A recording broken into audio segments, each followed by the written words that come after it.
Hi, everybody. Thank you for joining me for another episode of the Wayne Public Library Virtual Jazz Series. And my name is Patty Slezak, and I have the great pleasure today of chatting with the wonderful drummer, Alvester Garnett. So welcome. Hi, how you doing? Welcome. Welcome to you. I'm happy to be here. Thank you.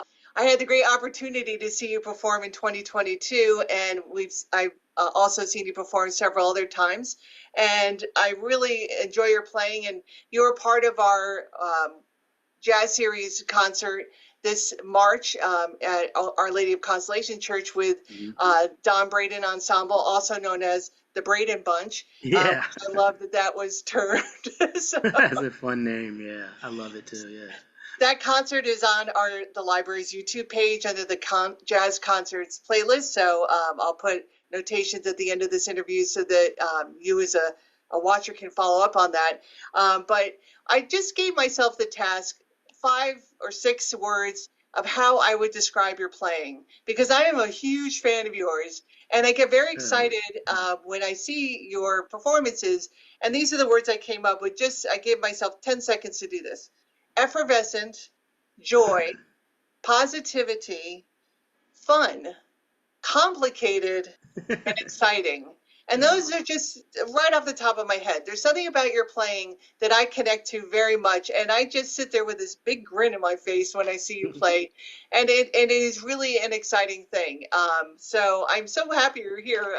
We've been talking for. Oh, thank you. I'm honored. Yeah, that's what I am aiming for. Definitely joy, and I want to play in a manner that, like, that Matt Wilson. He's a great drummer, and I had the honor of teaching beside him a couple of times at John Clayton's camp. And one of the things that he said is, as a drummer, you got to hug the band.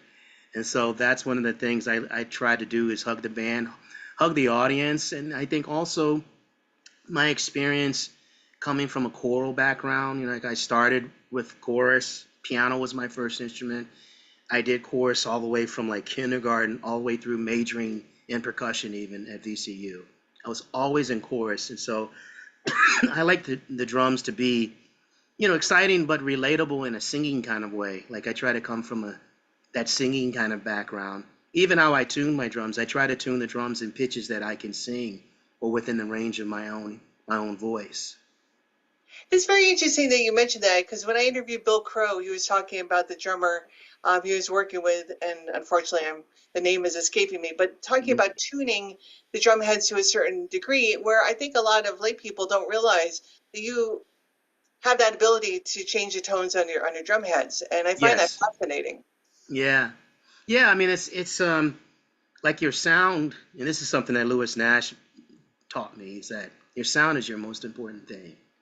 If you sound good, it's going to be easier to make up good ideas, to have a good conversation. The tone of your voice.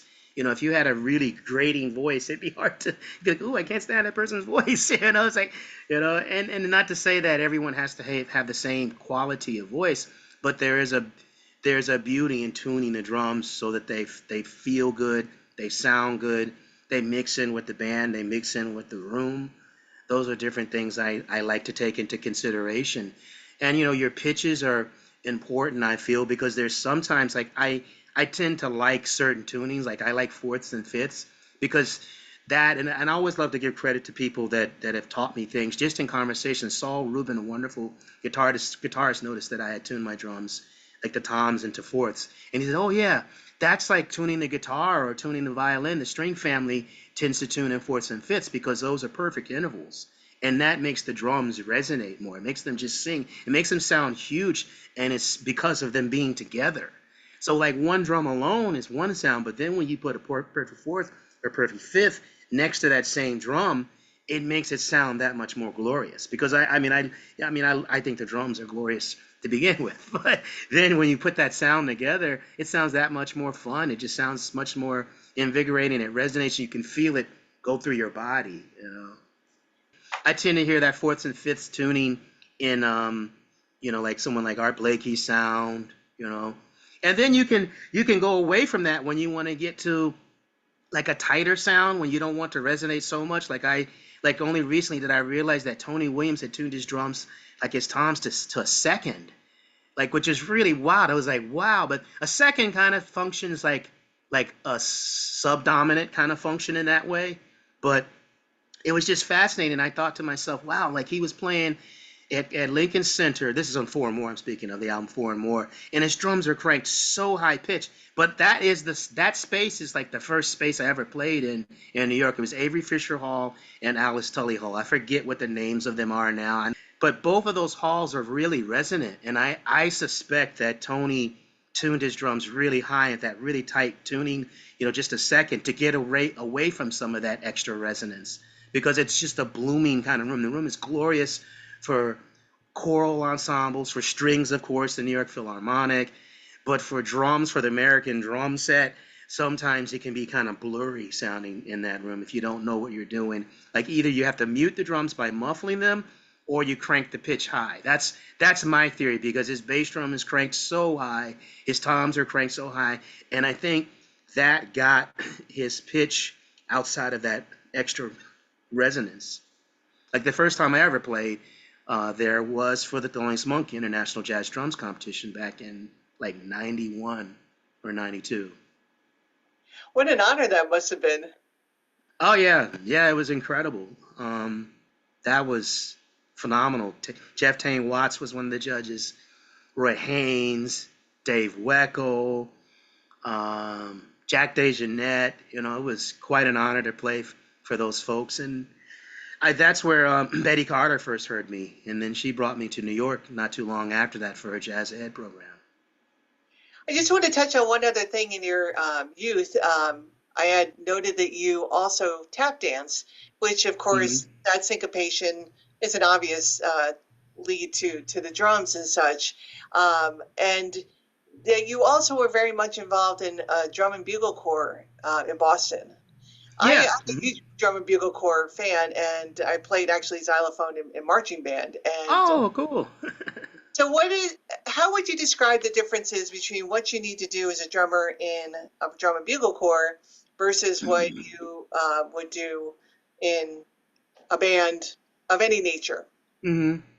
Well, first I'd like to just speak on the similarities. One of the things in drum and bugle corps that I found was the acumen to building the strength of your hands for your rolls, for your rudiments. We used to warm up sometimes with a 20-minute roll, and so 20 minutes playing a double stroke roll at a decent clip is pretty intense. It's a great workout. And the penalty for breaking the roll was 20 push-ups. So you mess up on the roll in the midst of the 20 minutes, you're on the floor or on the ground, usually a field somewhere in the hot sun, and you start doing 20 push-ups, and you have to get back up and continue to roll. That's a great workout. It taught me some hand discipline and things that I'm actually revisiting again, like certain hand disciplines in terms of using my double stroke rolls, my buzz rolls, because as you might know, the buzz roll of Art Blakey is like legendary, having that kind of tornado of sound, that swelling sound. And that's one of the things in drum and bugle corps, like in terms of control and being able to play really low to the drum and then play really strong and powerful. That kind of discipline was incredible for me. The role of a drum set player, at least in most bands that are pop oriented or jazz oriented, is that for me, I feel like it's coming from by and large from dance traditions. So I'm doing my best to make the music feel good or help the music feel good. I'm doing that oftentimes it's just me as a drummer. Whereas in drum and bugle corps, there might be 10, 12 other, percussionists, drummers that you're working in tandem with, and you're trying to lock in with them. One of the things I remember, like seeing an interview with Billy Cobham, who did drum and bugle corps, he talked about the fact that you're marching and you're playing all these different rhythms, that your body is doing two different things at once. Now that fits in perfectly with the nature of the drum set, because oftentimes your feet are doing one thing and your hands are doing something else. And the way I see the drums, and this is something I've come to a conclusion on, and that's from like checking out people like Charlie Persip's book, How Not to Play the Drums, which is an incredible book for any musician. I think it's incredible. I see you smiling because the title is really like kind of hilarious, right? You know, how not to play the drums, and like half the battle in doing something good is knowing what not to do. And but some of the principles that he talks about in that book are like the foundation of the American drum set is really like the bass drum. Like we think a lot of times the snare drum is crucial because there's so much syncopation. But if you think about the origins of the American drum set, is that it comes out of the marching tradition, comes out of the dance tradition, and both of those traditions involve your feet, and you need some kind of steady pulse underneath to keep everybody in time. And oftentimes it's that bass drum, you know, like that left, left, left, right, left, rata, boom, boom, boom, boom, boom, rata, boom, boom, boom, boom, da, boom, boom, boom, boom, boom. You know that sound, that low sound.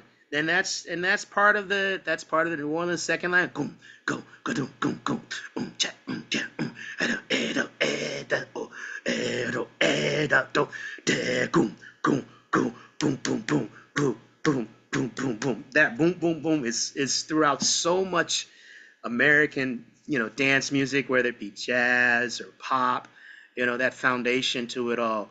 And that's one of the things I think, you know, in drum and bugle corps, like you're doing that with your feet when you're moving along. You know, that sound is still there, that right? And nowadays it's like highly intricate, like you're changing tempos, all that kind of stuff. You might do some different steps, dance steps even in drum and bugle corps. Modern drum and bugle corps is so advanced. You know, they're playing all kinds of weird subdivisions, real modern subdivisions, not just triplets, not just threes, not just binaries, but they're playing sevens and fives and nines and things inside of the beat, which is really fascinating. They're still, you know, they're still together. It's interesting. You might find this interesting in that having been in marching band and learning how to march on the beat. Mm-hmm. As a dancer, I did ballroom and Latin dancing for about 5 years. Okay. And a female follower does not dance on the beat. You dance behind the beat. And you know that's interesting because in some of the bands that I play with, you know, like I notice like I might be a little bit in front of the beat and I have to make those adjustments because you and this is something that I learned from Branford Marsalis. It's like you can be right, but if you're different than everybody else and you think you're right and maybe you might be right technically, if you're not together, you all sound wrong. Right. You know, so that's where it does come into the play where you have to know how to flex on the beat. You have to, if you listen to the band leader or listen to who's carrying the melody, or maybe the bass is leading in that section. Oftentimes in jazz, I feel like the bass is very much the center of the band.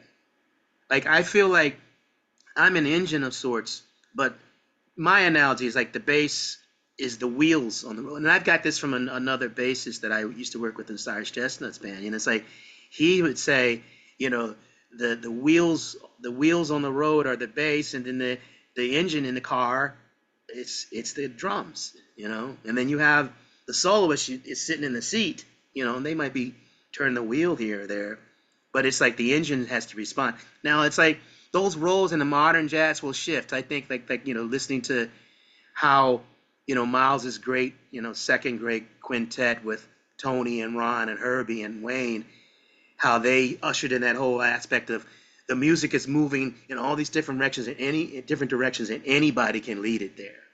It's not just the soloist taking you there. It's the rhythm section that might pull you in that direction. I've been in different bands, you know, where it's like the bass player can change and it can drastically change the feeling of the band. You know, and it can be great. It could be completely different and still awesome. And then other times it's like, whoa, wait a second. We don't have the same kind of support because maybe it's someone not as experienced. You know, people are at different stages and some people just have different outlooks on the music. And, you know, like I remember talking to Billy Hart about that, you know, and it taught me that even if, let's say, the bass player isn't as strong, ultimately, if something starts acting funny in the band, a lot of times they're going to look at the drums. They're going to look at the drums. Like Bobby Watson instilled that in me. He's like, he heard me playing. I remember at one time I was playing at Bradley's. This is way back in the 90s, and I was playing with I think it might have been Curtis Lundy and John Hicks. And he took me aside after he said, "Hey man, who are you trying to impress?" And I was like, "Huh? What do you mean?" He's like, "You gotta understand, if something goes wrong with the beat, they're looking at you." you know? And so, it's like I learned, okay, let me be more responsible for everything too. It's not just, and I bet you it wasn't Curtis, because Curtis would handle this. But I bet you it was a younger band or something, because sometimes they would allow younger cats to play there at Bradley's, and that's only a few times that they would let that happen. But I remember playing there with Eric Reed. I remember playing there with John Hicks. And I just remember thinking, it was like, man, like, what an honor to play here. But Bobby Watson corrected me, and I very much appreciate that, because I've taken it upon myself to know that I got to be just as strong as a Billy Hart, just as strong. I'm trying to be as strong as those folks, as strong as a Ray Brown, a Christian McBride. Like, I take it upon myself to be equally important in the band. Yeah, there was an interesting article that you wrote for Stereo Times where you were talking about your concert in Italy, and made Wow. a really you made an interesting point about how you didn't know it was being recorded, and so if you had known, you would have adjusted how you played. And I just want to talk a little bit about that because I find it fascinating. I do writing, and I'm fascinating with my own self editor, or anybody who Mm-hmm. writes, or any creative person has a self editor. So it Mm-hmm. sounds like you might have self edited had you known it was being recorded. Yeah. Back then, at least, I think I would have. And see, this is the thing, like, over the years, developing your approach and your sound and the willingness to take chances, but then also knowing that you got to play for other people. Like, there's a balance that comes there sometimes. Um, I've seen some interviews of Elvin recently where he talks about he didn't want to stick to the conventional, way of playing, and the bravery that takes, because sometimes it can be so scary, for those around you that are playing with someone like that. I'm in awe of Elvin's, approach to that. And I've been in plenty of situations where I know I was taking chances, because you think, okay, this is my chance. I got this one shot at it. Let me just go for it. It's like it's all gonna be something else tomorrow. So why not just go for it now?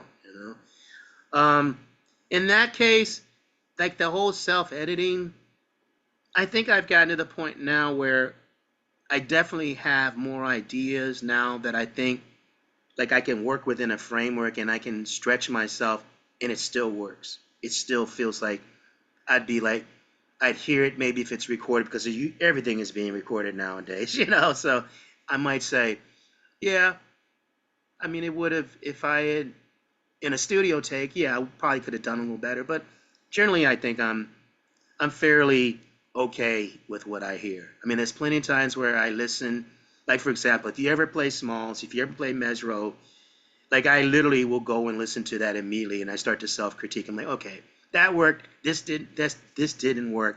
Don't do that. Oh, this sounded better than I expected. Or I find that a lot of times when you think you had your best performance, that's when it's kind of mediocre. Oftentimes when you think you've had your worst performance, or when you're struggling the most, that's when the most amount of excitement happens. That's where it sounds inspired and it sounds fresh and new. So there have been times where I'm like, oh my God, let me just like, I'm one of those kind of people that will listen immediately. I don't have any qualms with that. Some people like, oh, I need some space. I'm like, let me hear it warts and all right now, so I can start to process how can I do this better next time. And it's been numerous times where I'm like, man, that was, ooh, we were dealing, that was killing. Oh man, I played some great stuff. And then I listen like, that sounds blasé. It just sounds, it doesn't really it doesn't sound exciting, And then other times I'm like, man, I was struggling so much, and I listen. I'm like, yeah, that's it. That's something. That's one of the things. Like when I was in Betty's band, she was really about not going into cliches, not falling back on what you know. So I've developed a fine line of because I work in so many different categories. Like I work in a lot of different worlds. You know, I work on Broadway. I work in the jazz world, highly creative, like people that are like I'm on Jed Levy's latest record, and it's all originals. You know, I'm on Tracy Bonham's singer-songwriter rock record, and that's all original. So it's like in Tracy's space, I have certain formulas. I have certain things that I know will really work, and I stay within that lane. But at the same time, I can vary. I know how to vary somewhat inside of it. Whereas in Jed's space, it's like I know the music well enough to take liberty with it and take chances, but it's so highly creative and it's so structured, and it's like every piece is like a symphony. So there's all these different avenues you can go down through each section, which I find fun navigating because it's like, you know, I play certain things on a record. I'm like, oh, that's cool. I'm glad I thought of that. You know, it's like I wasn't like I have certain things in mind, certain stylistic choices, but then I have a lot of avenues I can go down where the band will just listen and we just go there. Or I hear the bass player doing something different. I'll hear Jed going in a certain direction, and then I can just like shift gears, and you know I'm headed this way, and then all of a sudden it's a quick, quick left turn. You know, it's a balancing act. I think because I work in so many different settings that I've learned how to pull up certain cliches and make them work for that band, and then other bands I throw all that away and just go for other creative kind of avenues. I'm curious, after hearing you talk about how you self-edit yourself, are you Mm-hmm. ever fully satisfied with a performance?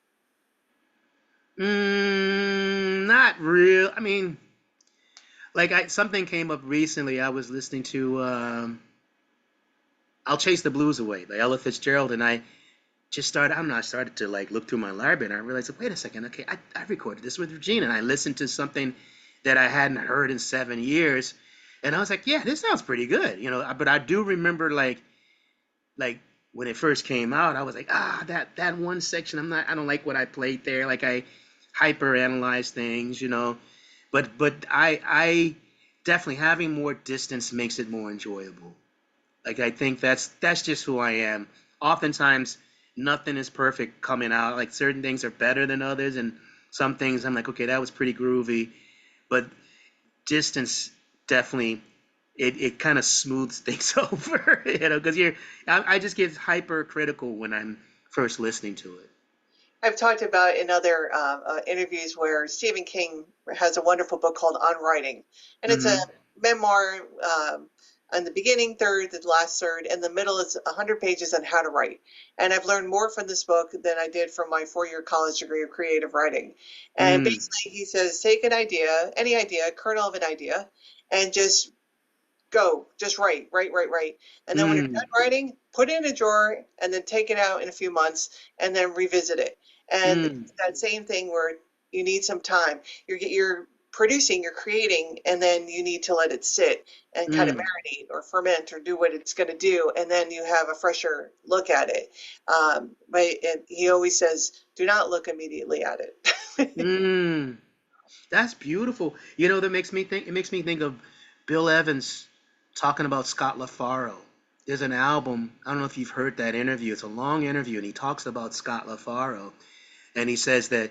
I'm paraphrasing, but you know, he said that some people felt like Scott didn't have a big sound, and the way he was just so adamant, he was like, no, no, no, no. He had the most glorious, huge sound. He would pick up the instrument and he would find one idea and he would just work that idea. He would just pick up the instrument. And to me, that was very liberating just to hear that, because coming from like, and I see this a lot in social media. A lot of people are like they'll transcribe and they'll play back someone else's solo. And for me, I have a good catalog of solos that I transcribed in college that I mean, even my handwriting, I was so meticulous, and, you know, and then I learned, especially Max Roach, Blakey, um, Philly Joe, and I feel like, and I think this is coming from working with Betty, it's like, that is so great, but also it can be kind of confining at points. Like it's great to develop a language. Like you need to develop a language like you would listen to your parents speak. That's how you develop your language.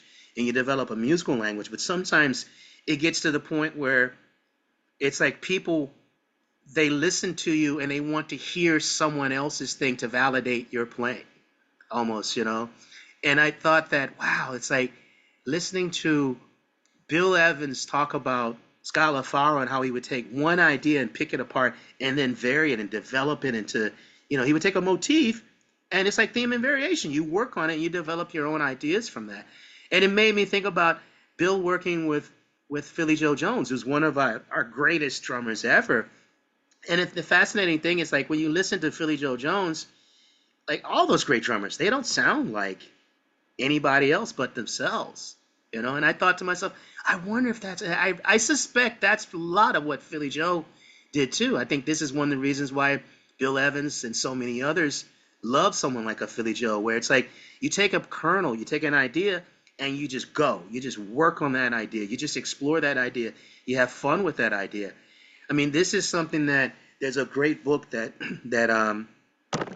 Victor Lewis pointed out to me. He said that the Charles Wilcox and snare drum books were Philly Joe's books, and I hear that in his playing. Like, you can hear those motivic ideas, but he puts them together in his own kind of way.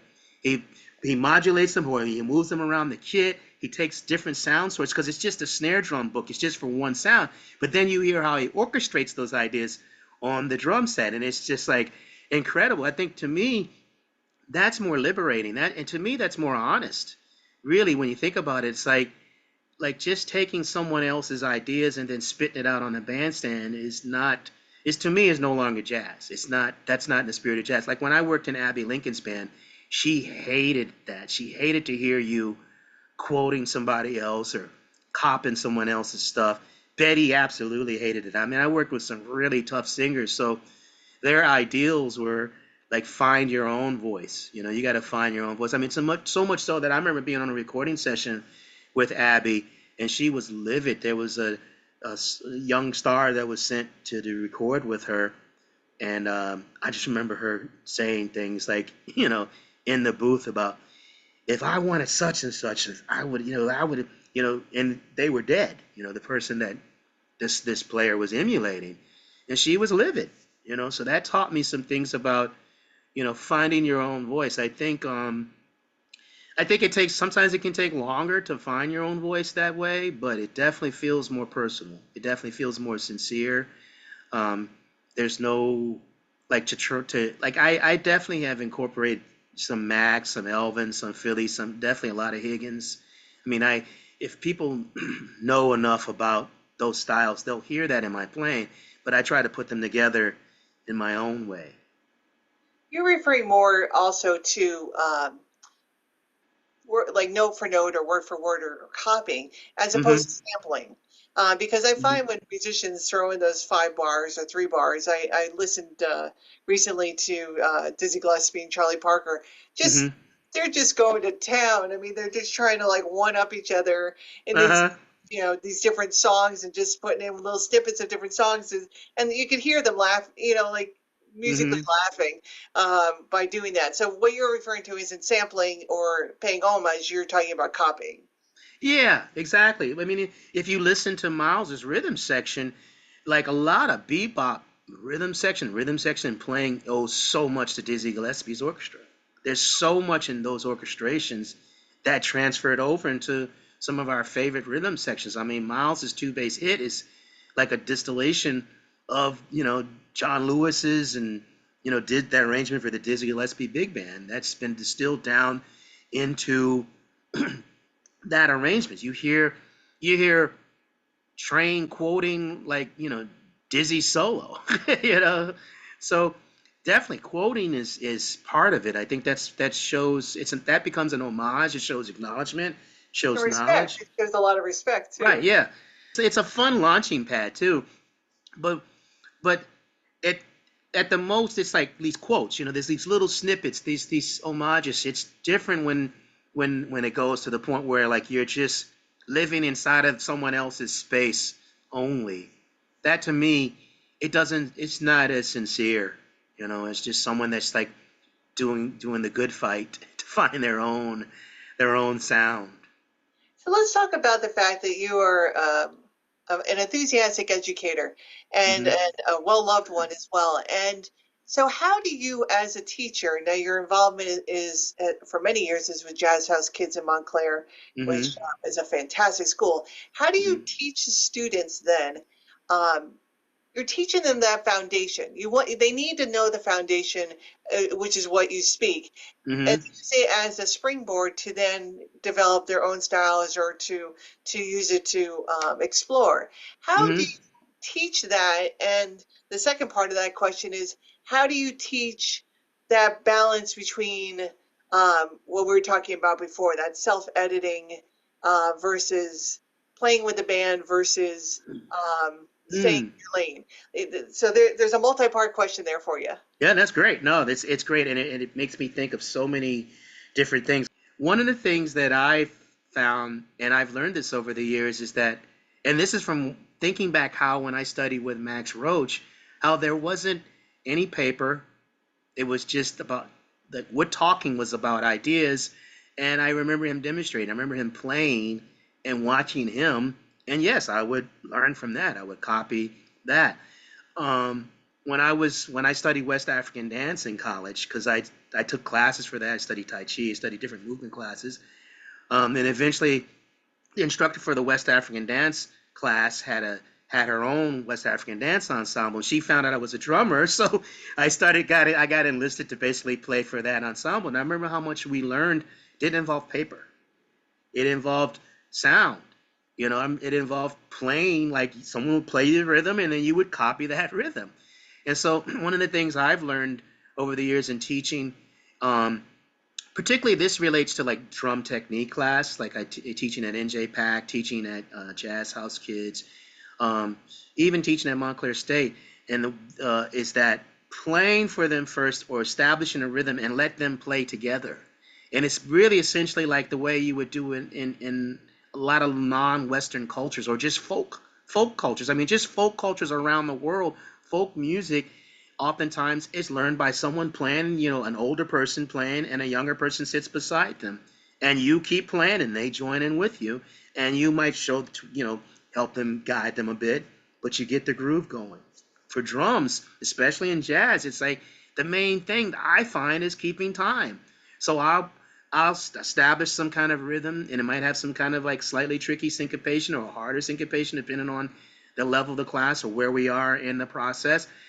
And I task them with playing it, play that rhythm, and we get, like at Jazz House Kids this past summer workshop, I had 26 drummers. So yeah, it was yeah, it's like we created a drum village. I call it our drum village with Billy Hart. Billy Hart and I taught it, and I tended to establish a rhythm at the beginning of the class and just have them play along with it, and then split the group up in half. Now, I didn't have 26 altogether. What it was split up, so I'd have like 12 in one class and 14 in another. But still, 12 or 14 drummers per period is still quite a bit.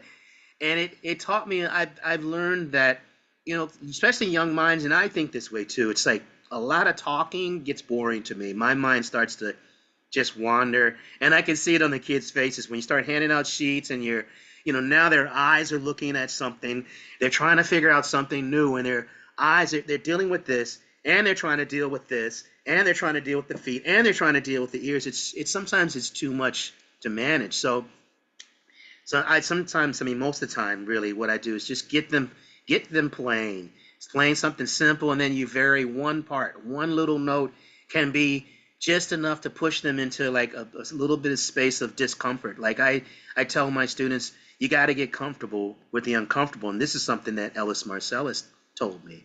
He was one of my teachers, rhythm section masterclass in college. And so I try to get them to expose them to things they haven't done rhythmically. And it's fascinating because you watch the group, it's like there's always some that are stronger and there's always some that are going to need a little more time with it.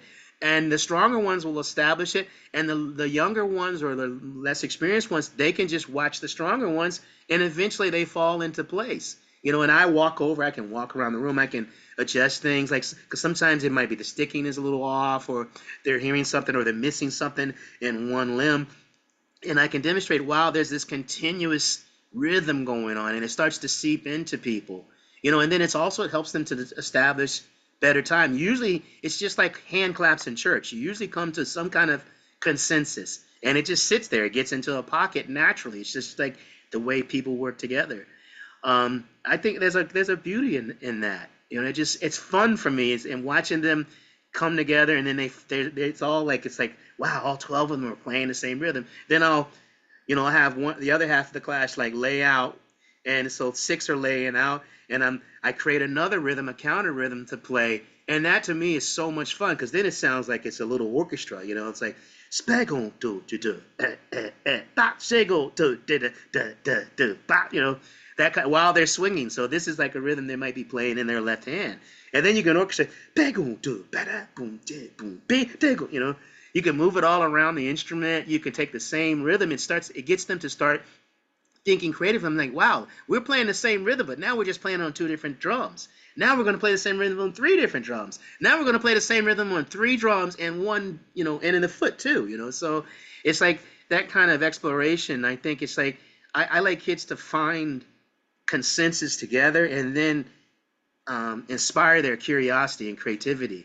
Because ultimately, that's what keeps the music going is our own creativity. You can't, like, if we're constantly regurgitating something that's already been done, like that's someone else's stuff. You know, it's already been done. You know, I think it's more fun for the audience because for the performer and for the audience because they will feel, even if they don't know it, they will feel that sincerity.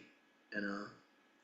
I find it really exciting when I'm listening to drums, when it's a 4/4, and then the drummer will suddenly switch over to 3/4, or Yeah. put in a syncopation, Hmm. or and change it. And it's so subtle, and it can be so fleeting, but I feel it, I notice it, and I'm like, ah, Hmm. something just happened. Yeah, yeah. And see, that's the beauty of like that whole like, you know, West African sensibility or just African sensibility of like like polyrhythms, you know, things going on at once. I think it's like a prime example of like human creativity and human teamwork, and that you can have these layers going on at the same time. Oftentimes, yeah, it would be in a drum ensemble where you have the bass drum playing some sort of repetitive part, and then you might have another middle part that's like something counter to that. So the bass drum might be in 4 overall, you know, but then when you listen to the middle part, it's really in 6, you know, so you have that all that layering of sound, and it's still the same one. I mean, this is kind of technical for some people that might not understand music, but it's essentially like if you were to say, you know, like both left right left, both left right left.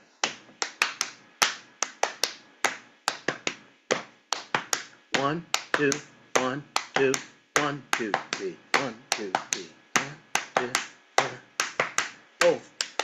Bang da da dun, bang da da dun, bang da da dun, bang da da dun, bang da da. We know all that. We all know that song, right? So you know, it's like just that kind of aspect of having 2 different things that seemingly wouldn't work together. They work perfectly together, and I think that's like almost like in music a kind of like a representation of humanity, and the beautiful part of humanity is like the different sides of everything coming together that seem different that really do ultimately work together.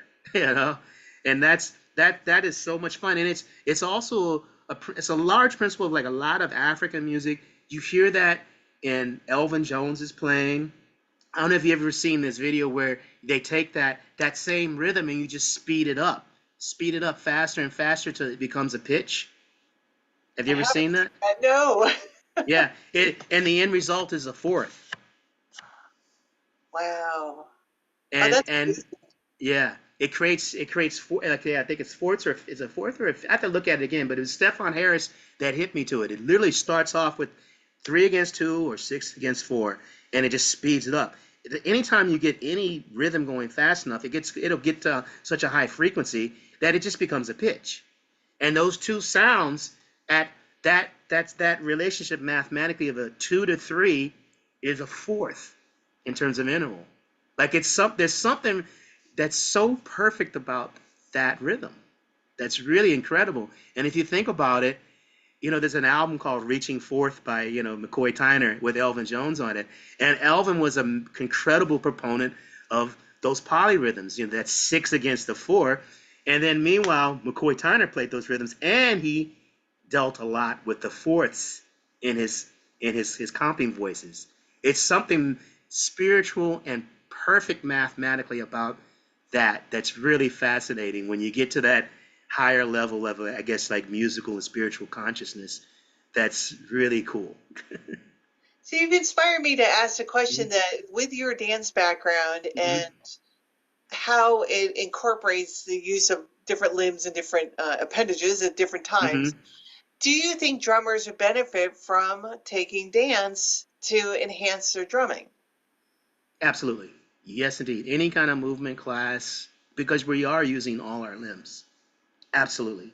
Dance would, whether it be any kind of dance class. Like I kind of wish it, I mean, I never did it, but I think it would have been neat to have taken ballet. But I feel like taking Tai Chi gets you close to that space because of the flowingness of it, like moving energy in that kind of way. And then combining that with, and you can see that even like in West African dance, how the arms sometimes might be used, how there's rhythm up top and there's rhythm down below, or there's stillness in certain spots of the body and there's movement in other, and being able to control that is really, really heavy. Like my wife was talking about that. It was, I think it was it, what class was it? It was certain, yeah, it was a certain West African dance, and being able to tap into the hips. Like the instructor said, yeah, you're American. You just don't understand that yet. It's like how to use the hips in conjunction or against the feet. It's like really fascinating, because I think that, if you once you take a class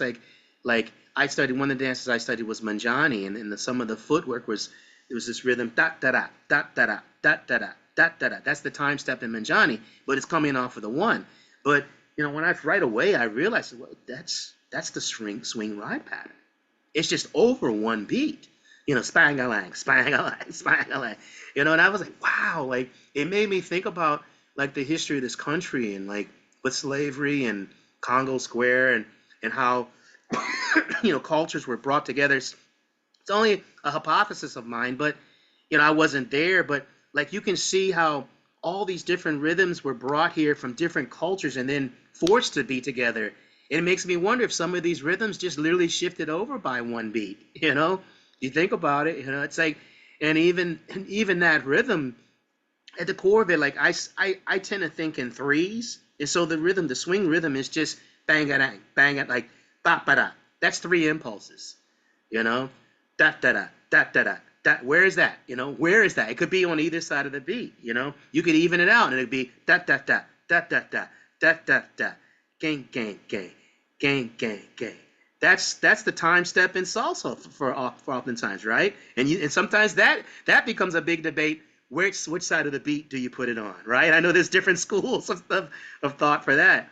Like, so to me, it's fascinating because you see these commonalities between all these different traditions, musically and dance-wise. And then where does it start? What's the width of the beat? Does it shuffle? Is it even? But it's still 3 impulses. To me, that's 3 impulses. I see a bigger picture, and then I see a smaller picture of it all. Because one of the dances I studied in terms of West African dance it's called lambda. Sometimes it's pronounced lamdan, and one of the core rhythms, like one of the most simple rhythms, was the bass drum part. Doom doom doom doom doom doom. Boom boom boom boom boom boom boom boom boom boom boom doom doom doom. And you hear that so much in like New Orleans music, that time stop, that's that like all these rhythms, they come from other places, and they've come here and they've maybe taken on different names, but there's certain fundamental reoccurring themes that I like to put it like that. Like it might seem kind of abstract and I might be reaching, but I like to see commonalities. That's just how I think, and it makes me more curious. It makes me suspect things. I don't have deep confirmation, but I do see commonalities a lot. This is a little off tangent, but it'll relate to what you're saying. I'm fascinated by the use of glass, and I've been to the Corning Museum of Glass many, many times. And there is a room where they talk about how glass was discovered in every continent hundreds and hundreds and thousands of years ago. And the question is, how did this person in Africa discovered glass, and this person in Europe discovered glass, and this person Mm, in the continent, and how is it that they all managed to develop glass to utilizing it and such, all in these different continents? Because it's not like they were calling each other up and be like, "Hey, I figured it out. This is how you do it. You got to wait for the lightning to hit the sand." Like, it's just amazing to me that I think there are things in our cultures, in our continents, that somehow each one figures out. If you look at the pyramids in Egypt, or if you look at Mexican pyramids, or like it's just the mm, Mayans, like it's just, or the Aztecs, like how did these civilizations? So to what you were trying to bring it to what you were saying is, I mm, think that there is a commonality that's almost inherent in each of our cultures. mm. Yeah. Oh, It's absolutely. Yeah, yeah. No, I think that's like when you listen to some like Irish music, like Irish folk music, and you hear that those the six inside of Irish folk music and how it sounds so much like African music, you know? And then if you listen to enough Beethoven, you'll start to that some of that stuff really swings. He has some shuffles inside of it. It's just fascinating when you hear like these different cultural references. And then yeah, it might have a different like um accent to it, but then that you see how they can fit together so nicely, even though it might have been developed on different continents and different cultures. I mean, fascinating. I'm sorry. Fascinating. Yeah, It's just yeah, mind-boggling. yeah, yeah, yeah. So to get back to the question of how do you teach the students to not self-edit and have that and gain that Mm. comfort with the uncomfortable, to then be able to use your foundational base as their springboard to explore. Well, okay, so self how to not self-edit and to how to properly self-edit in a way that it leads to conversation. Like one of the analogies I use is like imagine if, because there's a conversation in jazz, we're talking to each other, we're speaking to one another. Imagine if I came up to you and I was like, hey, hey Patty, how are you doing? And then what I would would you say, say to yeah, I'm me? fine. Yes, I'm fine. Thank you. How are you? Yeah, I'm fine, thank you. How are you? See what I'm saying? Like that. One of the things is we don't want to peck. We don't want to say back exactly the same thing. And then at the same time, if you reply to me how I'm fine, and then I kept on going, I was like, wow, I feel great, and blah blah blah blah blah blah. Man, this great, but I was over here the other day and I saw this really cool car on the railroad tracks and it was really exciting to me. And 30 minutes later, that person is still talking. You'd be like, yo, what's the yo? I don't need all of that. I just want to. Can I talk? Can I say something too? You were So that, soloing, right? You were yeah, soloing. right, yeah, exactly. And so that, I mean, I think that's one of the things like I try to instill into my students that there is a conversation. So if you're saying too much, the other person won't be able to talk. And that goes both ways. I feel like with some soloists even, it's like try to listen to your rhythm section. Let's have a conversation here. I remember being on a recording session with my wife, Regina Carter's my wife, being in a recording session where John Clayton was producing. And we started off the session and we had rehearsed. The band had really worked up their stuff. We were tight and everything. And, we started to record and it just wasn't gelling quite well. And he stopped, paused the recording session. We all met in the center room because we were all in our separate booths, like at the power station, that awesome studio. And, it was Avatar at that time, but it's now returned to being named the Power Station. And he talked to us, had a nice little pep talk, and he says, I want you to play like everybody else is more important than yourself. And I was like, wow. And it really helped us so much. We sounded so much better. And what that brought back to us was listen, don't get so caught up in yourself. Don't even all the technical stuff. This is the thing where all like the technical thing, like, am I doing something right? Am I doing something wrong? That's when you start to go inside of yourself. It's like if you just listen to each other, a lot of times if you have enough experience, it's going to tell you what to play. If you just listen to each other, it's kind of amazing, when you think about it. That's what I hear. But some people, I gotta say, some people are just faster than others in terms of their reaction times. Like if you listen to someone like Roy Haynes, like I was just literally practicing stuff. I'm trying to copy some of the stuff that he was doing on this live I don't think it's a, maybe it is Birdland, but it's a live recording with Dizzy Gillespie, Charlie Parker. I think it's Al. Is it Al? No, Bud Powell, Roy Haynes, and I can't remember who was on bass. Is it Curly Russell? But it was just like Roy's imagination and his ability to converse on the spot instantaneously, like with so much wit and humor and just and dance too. Like I mean, Roy Haynes was a genius. Like his basically his conversational skills were at such a high level on his instrument is what made him so special. And he was the same way in person.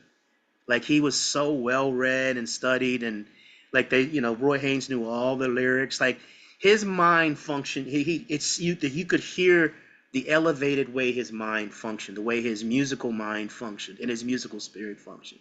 And that's like, to me, that's like the nth degree. That kind of being able to communicate. And I think that might be some of the stuff that I'm trying to get at when you hear me play. It's like I'm trying to have those kind of witty conversations and inject and, put things in there, like I remember Billy Hart telling me that he was like the first time he recorded with Ron Carter, like Ron Carter kind of pulled him aside. He was trying to defer to Ron. He was like so being respectful.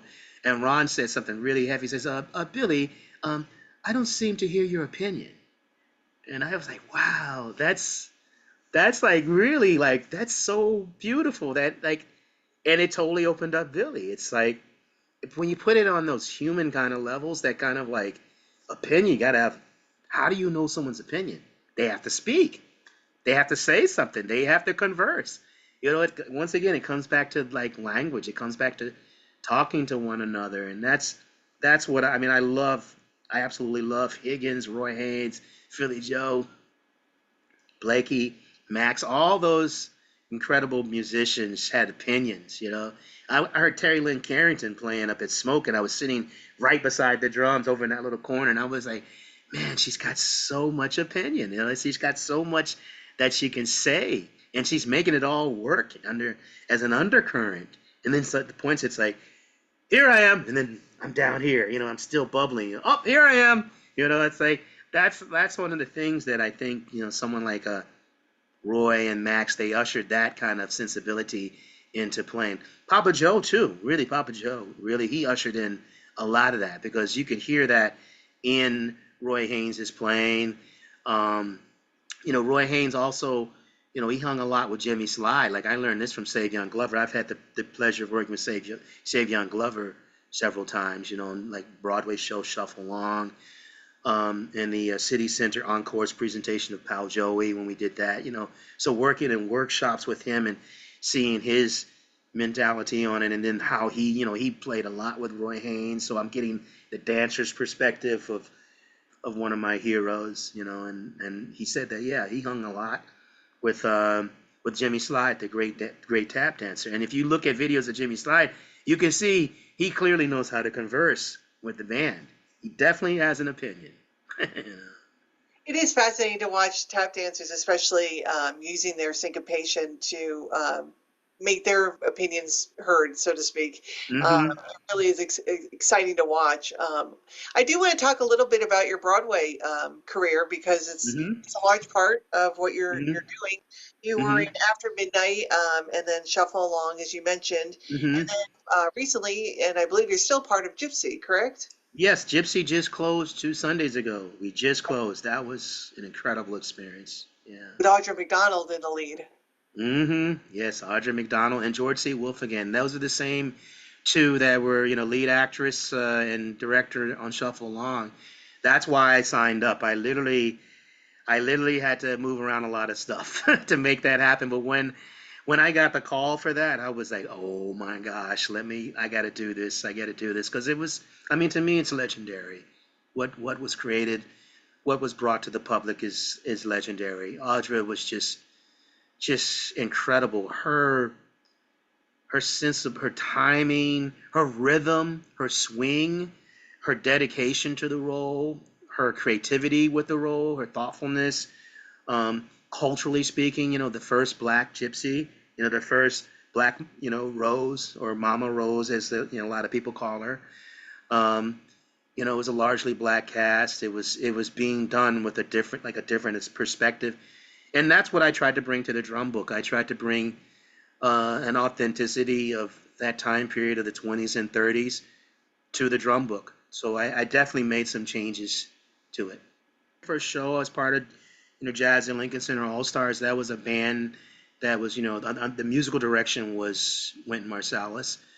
I was handpicked for that. Every show that I've done, I never sought this out. It just fell in my lap. It was kind of crazy, but I think going into it, like I knew there was a certain muscularity that it would require. Being there on stage, you're performing on stage. You have a big band, and you have a cast. I think that cast might have been 30, 35. Gypsy was 40, if I'm not mistaken. Um, After Midnight was a 17-piece traditional, standard jazz big band, whereas Gypsy was 26 pieces. So it was like a big band combined with strings, like a smallish big band with a fair amount of strings. It was like probably equal number of strings and, traditional big band instruments. There's a certain muscularity that has to be, you really have to play strong. You really, because you're playing for the pit and the stage. And yeah, they have sound reinforcement, but they feel you through the floor. They really do. Um, After midnight, I was on stage. We had a band riser that would like be in the back and then literally move to the front, and we were never behind the curtain. But there might have been. Yeah, I think we started out behind the curtain, and is there any point where we disappeared? There might have been one or two spots where we were behind a curtain, but we spent so much time right there where the audience could see us. I remember at one point, like the working with, we were Katie Lang was the lead, Fantasia was the lead, Vanessa Williams, Tony Braxton, and Babyface, um, uh, Patti LaBelle. I mean, all of them were spectacular. But I mean, the band. If you look at the reviews, the band was like kind of like the highlight of the show. To me, I felt like everything was awesome. I felt like watching those dancers was my genie in a bottle wish to go back in time and experience Duke Ellington's music with all that pageantry, because the dance informs the music. Like if you listen to like some of Sonny Greer's hits, I'm sure some of those accents and things that he was playing, I bet you those were dance hits. Like it's just like when you listen to West African music and only listen to it and don't see the dance, it's one thing. But then when you see the dance, you're like, oh, that's why this is being played this way. And Duke was writing for the pageantry. He was writing for these beautiful dancers that would come out in these gorgeous costumes, and that's what they did in After Midnight. So it was like really cool to see that, and then to be tasked with responding to certain dance hits. Okay, we need this accent here, that blah blah blah. It was same thing with Shuffle On, same thing with at points in Gypsy. And in Gypsy now I was in a pit. I couldn't really see. And Shuffle Along, I had a monitor. I could see certain things, and the timing of the monitor was perfect, so I could like jump on whatever the dancers were doing. Gypsy, they never ironed out the delay. So unfortunately, I was kind of beholden to the conductor for certain things, but I knew the dances enough from just rehearsing with the dancers, just drums and piano and Camille A. Brown, and knowing her rhythms. Like I wrote down a lot of her rhythms. And when I work with Savion and Shuffle On, I have a stack of music where I literally was transcribing his rhythms, and I would formulate my drum part off of the dance steps. That's a So really fascinating idea. yeah, Have it's you ever it's thought about using that for composition? um yeah, I think it's in my playing now. I mean I could literally revisit some of those things and create other stuff, but a lot of it's just in my playing now from working with those incredible choreographers, and watching the dancers. There's so much that you can learn from watching the dancers. Like I heard there's a story.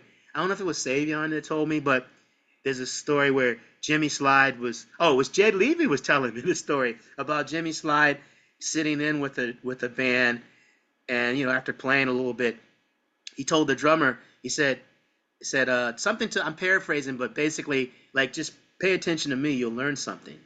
Like the drummer wasn't responding or wasn't complimenting what Jimmy was doing. It's like there again is that conversation that happens. Like even in a jam session, when someone gets up, it's like it's up to you as a rhythm section player to listen, and help them. Find a way to help them. They might be really struggling, but you give them whatever you can to help them on. They might be spectacular. It might be the next Charlie Parker. You got to find a way to converse with them. And yeah, I think that's why I signed up. That's another reason why I signed up for these, is because I knew it was going to enhance my musical background. Like some of my heroes, like Grady Tate, he played Broadway shows. It's like, and Grady Tate's beat is ridiculous. His like time is like amazing. Like some of his bass drum work with Ella Fitzgerald is just like wow. Like how he responds to things around him. He could be so pocket. He could play the Dickens out of a pop gig, then play a Broadway show, and then swing you into the ground. Like there's a great recording with Ella's rhythm section when Grady Tate was in it with Duke Ellington's horns, and it's just it's incredible. Yeah, it's Côte d'Azur. Yeah, the Côte d'Azur concerts. It's like a really beautiful Verve box set, and it's Ella with Duke's band. So some of the recordings are just Ellis with her trio. Some of it's Duke with his band, and then some of it's combining her rhythm section with Duke's band. It's just fascinating. So I took on.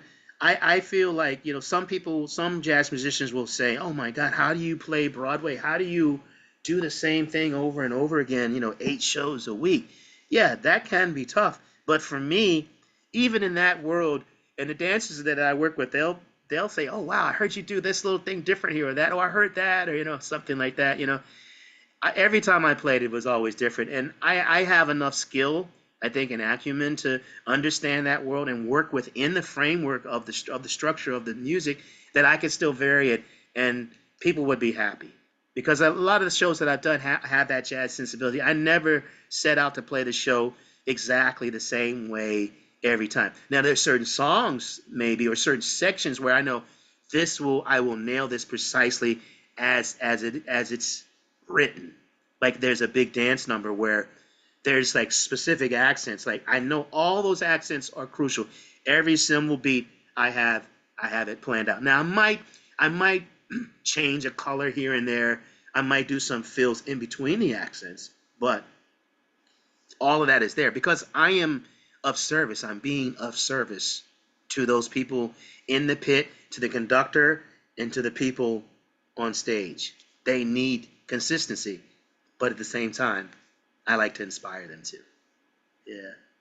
Before we wrap this up, I want to talk a little bit about composition. I have a notation that during the pandemic, you and your wife, Regina Carter, had done a composition called Mm-hmm. Mabel and Grace. It's a great story. You want to share that story and then talk about your composition? Yeah. Wow. You remember that? I forgot about that one. Wow. Yeah, that was for our parents. That was for my mom and Mabel and her mom Grace. We wrote a song during during COVID. We had a lot of those like little house concert kind of things. The recordings done at home. We did some festivals. I learned a lot about mixing and mastering and stuff and video stuff. And we would do things, and so we said, okay, it's just the two of us. Let's make up some songs. Let's make up some music. Some of the things came about from her literally listening to me practice. There was one song that went from 7/4 to 6/4, which called Sticks and Strings, and that was based upon a Max Roach rhythm that he showed me, a rhythm in 7. And she would listen to me practicing outside of my practice room. And so then I'd come out sometimes and she'd like, "Hey, I made up this violin part to go along with what you were practicing." And I was like, "Oh, cool." And so we would put things together and structure it. We add in a bridge, come to a conclusion on that, a consensus. And yeah, that was our time together, honoring moms. Yeah. I love the story that's in the article about how both your moms were not sure that you or your wife could take on the Christmas dinner cooking. Yeah, that's legendary. We still laugh about that because her mom was literally we went to Detroit for one. It was Thanksgiving. Yeah, I think it was a thanks. Was it maybe Christmas or Thanksgiving? And we went to Detroit, and we were tasked essentially with making the turkey. And so, or Regina volunteered, and so we were like, okay, we're going to do this. I didn't do nearly as much as her. She was the one that buttered it up, put it in the bag and everything. And meanwhile, while we were making this bird, like over the course of quite a few hours, like many hours, her mom was on the phone with my mom back in Virginia, like saying, I don't know what these kids are doing. I hope it's not going to be terrible. And we didn't find that out until I think after her mom had passed. My mom told us, and we got a tremendous chuckle out of it because literally while we were making it, her mom would get up off the couch, come into the kitchen and inspect things. She would like reach down and open up the bags and she was judgmental, but hey, you don't mess up that important dinner. I totally get it. And we were very respectful. And it actually turned out to be like really incredible. It was like the bird was falling off the bones. It was really tasty. My mouth is watering thinking about it. It was so good. And even some of her relatives and friends from like the Detroit area that came by, they're like, "Wow, Regina." They were like they were even kind of like shocked. It turned out to be a fabulous meal, but it was absolutely comical looking back on it, like the way our mothers were talking about us behind our backs. I think my mom was just kind of she knew that. I think she knew we could pull it off, whereas Miss Grace was more like, I don't know about this. Well, it's like the good cop, bad cop. You always need one who's going to give you the pat on the back, and you need the other one who's going to inspire you to rise to their hope for you. Oh yeah, oh yeah. And I would say that's my mom is like what was that movie that Eddie Murphy where the mother is sitting there and the little kid is, I don't know, he's doing something obnoxious and she's like, Hercules, Hercules. She's just cheering on the little kid.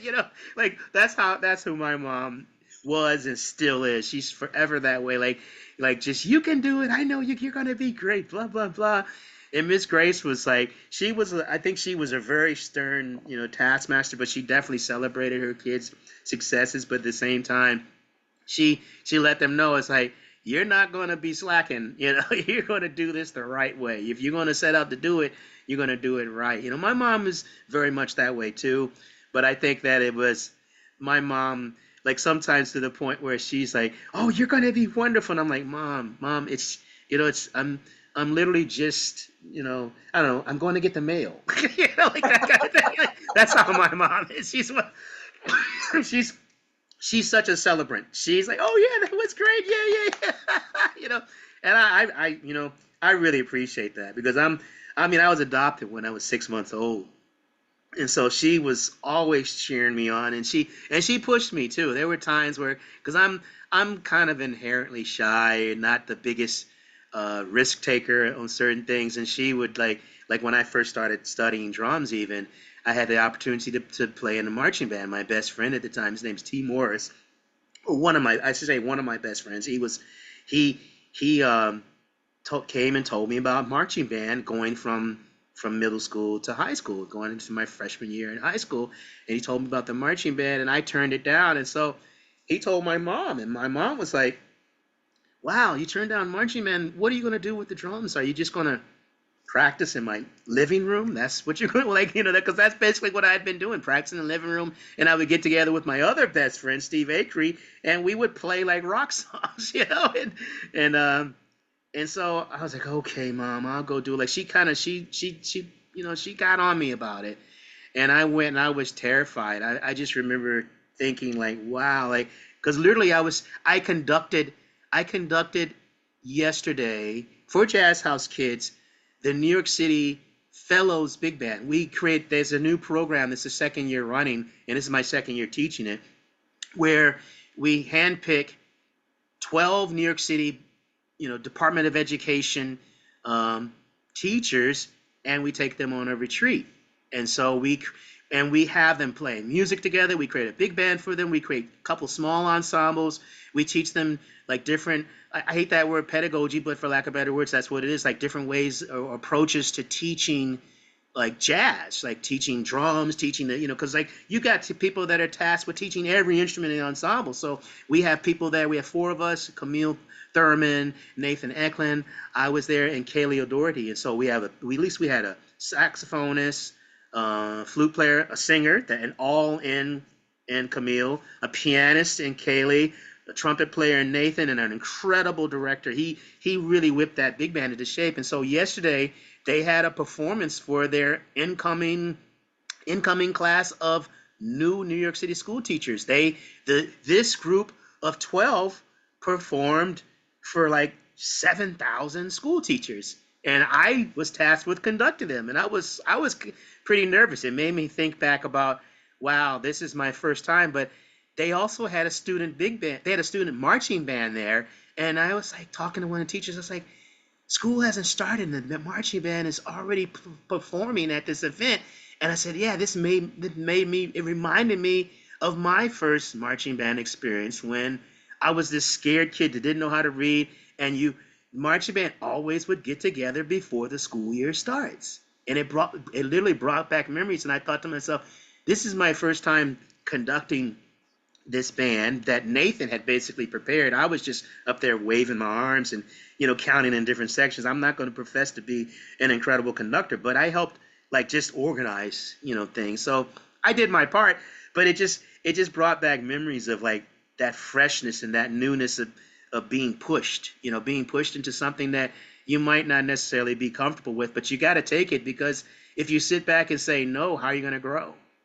And that was a situation for me yesterday where I grew, and I thought about some of those kids in that marching band. Some of those kids, it might have been their very first time ever playing in that band, so some of those kids are probably going through that whole newness that I felt back then and that I was kind of feeling yesterday. And that, all those New York City band directors that were in that ensemble that I had helped taught in July are now coming together and performing again, and they see that all the time. It's like, it's amazing how, what music can do, how it can bring people together in all these new spaces and challenge them and then push them to new heights. These teachers are some of the ones who need the most accolades for what they do, because they are creating our future. They're inspiring, and they're going to have our future musicians go on there. So Yep. truly, many accolades to all of them, and thanks to them, because so we would be nowhere without them. Really. Right. And it's not just future musicians, it's just future good people. Because some of these kids might not be there. I mean, a lot of the kids are not going to be professional, and that's okay. But that experience of working together, we always talk about the importance of team sports and teamwork, this and that. And that's what a band is too. There's a lot of teamwork that comes into play there. And watching the teachers all like at the end, like when it was time to tear down everything, how they all jumped in. I was like, man, like it was just incredible. They're so elevated spiritually because they're used to working with kids and having them work, and they exemplify that teamwork. They literally tore down it was in the middle of the show. They grabbed the drum set. Everybody grabbed a piece of the drum set. Somebody grabbed this stand. Somebody grabbed that stand. Somebody grabbed all these different pieces, all of our equipment, and brought it to the back and started tearing it down together. And I was like, wow, these adults, they were working, and they sounded so incredible. They sounded so good. I would have paid good money to have heard them, and they're playing for their fellow school teachers. And oftentimes in arts education, a lot of times, like, the powers that be don't understand how powerful arts education is, how much it builds character, how much it teaches teamwork, teaches creativity, teaches responsibility to the art, to one another. It's really incredible. And when what our teachers go through sometimes, it's just, I have so much respect for any New York City public school teacher, any New Jersey public school, any public school teacher, especially in this day and age, because there's such a pushback against what they do, and there's lack of support, and they the pay is not what it should be. The support oftentimes, like the red tape they go through. Like one of the teachers told me that one of their bass drums was destroyed during a renovation, and they know it's going to take months to get that bass drum replaced because of the red tape, and I'm like, oh no, and it was the 18-inch, it was the bebop bass drum, He said, I've got plenty of 22s, I got like 4 or 5 22s, and he didn't, that was his one jazz, smaller, appropriate for the sound, that's another thing. It's like, being in this camp, they were exposed to like the culture, more and more of the culture, like the sound, the right instruments, the right techniques, things to listen to, what to listen for, how to set up the instruments, how to tune the instruments.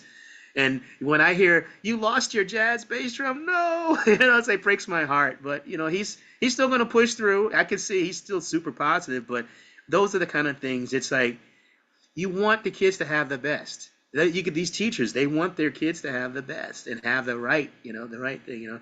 I mean, we're opening up a whole nother box for me to go into, and I'm going to try to cut it there because I will talk forever about teaching.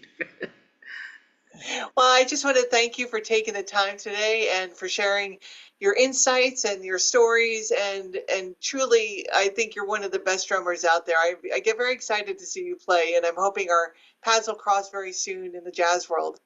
Thank you. When you're a great proponent of this music, I really appreciate what you're doing and how you're spotlighting it. And every time I've ever played in any event that you're involved with, it's always been such a warm, welcoming space. Thank you so much.